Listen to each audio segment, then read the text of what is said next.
न्यूडिपार tablet क्या होती है जो शुगर के पेशेंट्स यूज़ करते हैं, इसका इस्तेमाल क्या है, ये कैसे हमारे जिस्म में काम करके शुगर को लो करती है और इसके कौन कौन से साइड इफ़ेक्ट्स हैं। तो शुरू करते हैं। न्यूडिपार या ग्लूकोफेज ये एक शुगर की दवाई है, एंटी डायबिटिक मेडिसन है जो बिगुआनाइड ग्रुप से ताल्लुक़ रखती है। हमारी एंटी डायबिटिक ड्रग्स की एक क्लासिफिकेशन है, उस क्लासिफिकेशन में बिगुआनाइड एक ग्रुप है जिसमें मेटफॉर्मिन या ग्लूकोफेज टैबलेट, ये मार्केट में ग्लूकोफेज या न्यूडिपार के नाम से आती है और इसका अपना नाम जो है जेनेरिक नेम इसका मेटफॉर्मिन है। ये असल में क्या है और ये कैसे काम करती है, इसके यूजेस में दो बड़े यूजेस हैं, दो बड़ी क्लिनिकली जो है ये दो मकासद या दो कंडीशन में इस्तेमाल होती है। नंबर 1 शुगर को कम करने के लिए, डायबिटीज़ मेलाइटस टाइप 2। दूसरी किस्म की जो डायबिटीज़ होती है टाइप 2 जिसको हम कहते हैं, जिसमें इंसुलिन की कमी आ जाती है, पेनक्रियास के बीटा सेल से इंसुलिन कम रिलीज़ होती है, जितनी चाहिए होती है उतनी नहीं होती। और या दूसरा ये कि इंसुलिन रेजिस्टेंस होती है। हमारे सेल्स के ऊपर कुछ रिसेप्टर्स होते हैं, एक किस्म के प्रोटीन होते हैं जिन पर इंसुलिन आके बाइंड होते हैं और इन खुलियों के सेल्स के दरवाजे खुल के ग्लूकोज को अंदर जाने की इजाज़त देते हैं।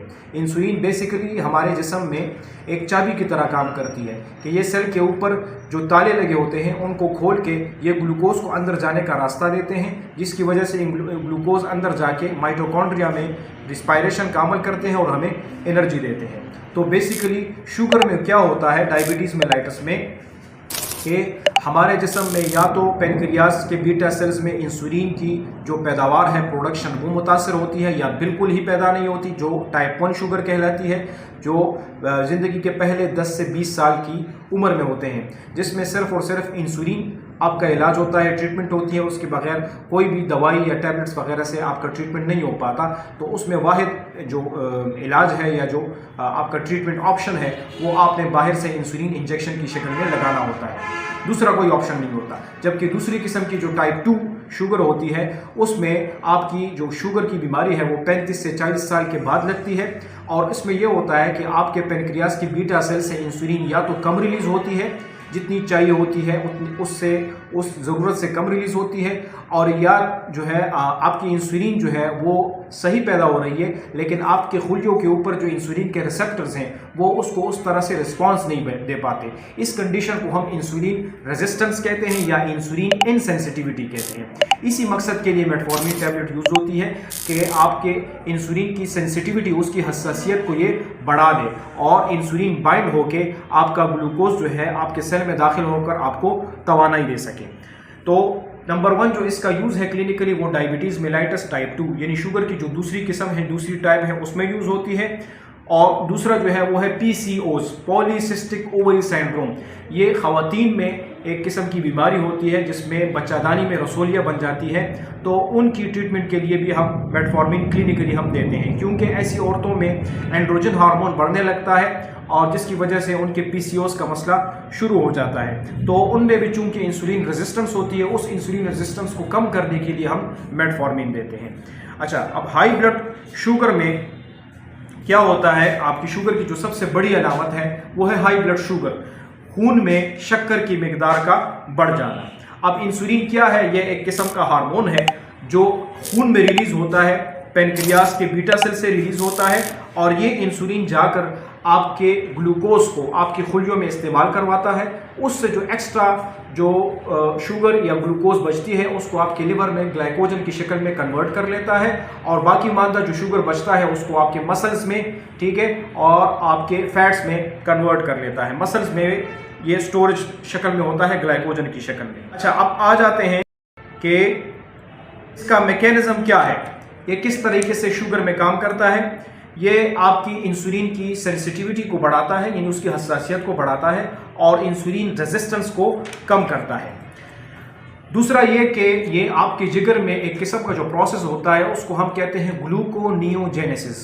ग्लूको ग्लूकोज से निकला है, नियो का मतलब न्यू, नया, जेनेसिस का मतलब पैदा होना। तो आपके लिवर में एक किस्म का प्रोसेस होता है जिसमें नॉन कार्बोहाइड्रेट यानी ऐसे मॉलिक्यूल जो कार्बोहाइड्रेट नहीं होते, अमाइनो एसिड वगैरह, उसके मिलाप से ये आपके खून में शक्कर की मिकदार को बढ़ाने के लिए, उसकी ज़रूरत को पूरा करने के लिए ग्लूकोज बनाता है, तो ये उस अमल को भी सप्रेस कर लेता है, उसको दबा देता है, जिसकी वजह से आपकी खून में शुगर की मिकदार जो है वो कम हो जाती है। अब आ जाते हैं इसके साइड इफ़ेक्ट्स के तौर पर की तरफ कि मेटफॉर्मिन के कौन कौन से साइड इफ़ेक्ट्स जो होते हैं। ज़्यादातर जो इसके साइड इफ़ेक्ट्स होते हैं वो मैदे से रिलेटेड होते हैं, GIT आपके गैस्ट्रो इंटेस्टाइनल ट्रैक्ट या आपके GI सिस्टम से मुताल्लिक होते हैं, जिस पे टॉप मोस्ट जो है वो है आपका डायरिया, लूज मोशंस, दूसरा हार्ट बर्न, आपको मैदे के ऊपर चेस्ट से नीचे जो है आपको जलन महसूस होती है, इसी तरह स्टमक क्रैम्प्स, आपको पेट में मरोड़ उठने लगते हैं। इसलिए ये एडवाइस किया जाता है, आपको फार्मासिस्ट हजरात ये सलाह देते हैं कि जब कभी आप मेटफॉर्मिन के टैबलेट्स यूज़ करें तो उसको हमेशा खाने के बीच में या खाने के बाद इस्तेमाल किया करें, क्योंकि इसके ये साइड इफ़ेक्ट खाली पेट लेने से और ज़्यादा शिद्दत इख्तियार कर लेते हैं। इसके अलावा एक और इसका साइड इफ़ेक्ट है हेडेक, सर में दर्द शुरू होना, और इसके साथ साथ ये आपके जिस्म में मुख्तलिफ़ किस्म के न्यूट्रिएंट्स की कमी का सबब भी बनते हैं, जैसे कि विटामिन B12, ठीक है, फॉलिक एसिड और विटामिन B1 जिसको थायमीन कहते हैं। तो ये इन न्यूट्रिएंट्स की एब्जॉर्प्शन को मुतासर करता है और आपके जिस्म में इन विटामिन्स और मिनरल्स की कमी आ जाती है। इसलिए ऐसे लोग जो ज़्यादा अरसे से मेटफॉर्मिन पर हो तो उनको फिर पट्ठों में कमज़ोरी, इसी तरह आपको फॉलिक एसिड जिसकी वजह से एनीमिया हो सकता है, आपको असाबी कमज़ोरी हो सकती है, तो वो इन विटामिन्स और मिनरल्स की कमी की वजह से होते हैं। इसलिए उनको फिर बाहर से ये सप्लीमेंट्स लेना पड़ते हैं। इसका जो बहुत ही एक बड़ा सीरियस साइड इफ़ेक्ट है उसको कहते हैं लैक्टिक एसिडोसिस।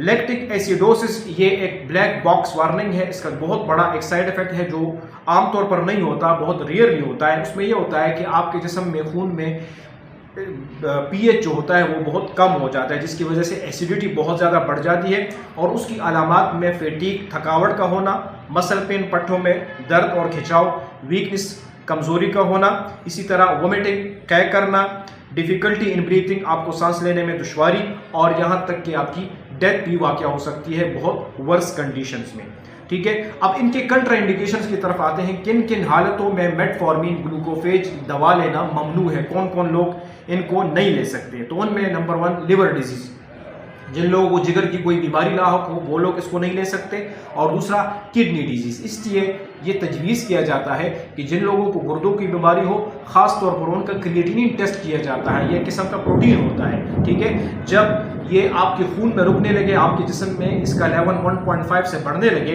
तो उन लोगों में ये ममनू होता है, क्योंकि वो किडनी फेलियर की तरफ जा रहे होते हैं, ठीक है। तो जब कभी आप मेटफॉर्मिन शुरू करें तो सबसे पहले आप ये टेस्ट ज़रूर कर लें।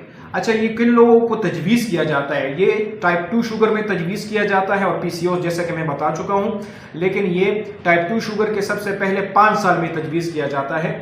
उसके बाद फिर हम बाकी मेडिसिन या इंसुलिन की तरफ जाते हैं। तो सबसे पहले हम मेटफॉर्मिन, और इसको बहुत ज़्यादा सेफ ड्रग समझा जाता है, ठीक है, लेकिन इसके ये साइड इफ़ेक्ट्स हैं। तो इंशाल्लाह नेक्स्ट वीडियो में मैं आपको बताऊंगा कि इसका कौन सा कुदरती मुतबादिल, नेचुरल अल्टरनेट इसका कौन सा है, ठीक है, और आप कैसे इस शुगर को जो है आप नॉर्मली तरीके से, नेचुरल तरीके से कम कर सकते हैं। तो उसका रूट कॉज ये है कि आप अपनी डायबिटीज़ का इलाज करें, उसको डायबिटीज़ को रिवर्स करें, ठीक है। आपके जहन में सवाल आएगा कि डायबिटीज़ को हम कैसे रिवर्स कर सकते हैं या कैसे ख़त्म कर सकते हैं। तो बिल्कुल आप अपने लाइफस्टाइल को चेंज करके अपनी कीटो डाइट की तरफ, इंटरमिटेंट फास्टिंग की तरफ जाए, कार्बोहाइड्रेट को बिल्कुल कट ऑफ कर दें, एक्सरसाइज वगैरह अपनाएं, ठीक है। और इसके बारे में मज़ीद इंशाअल्लाह मैं एक डिटेल वीडियो भी बनाऊँगा। तब तक के लिए अल्लाह हाफ़िज़।